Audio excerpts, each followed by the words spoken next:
তিন শ্রেণীর ব্যক্তির বিরুদ্ধে আল্লাহ বলেন আমি নিজেই কিয়ামতের দিন মামলা দায়ের করব। I will be against them in the day of judgment.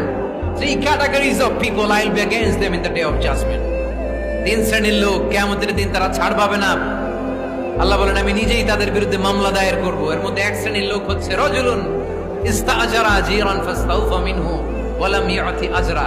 একজন শ্রমিক ভাড়া করে তার কাছ থেকে কাজ নিয়েছে কিন্তু তার পারিশ্রমিক আদায় করে নাই। এরকম আছে না নাই? দাপট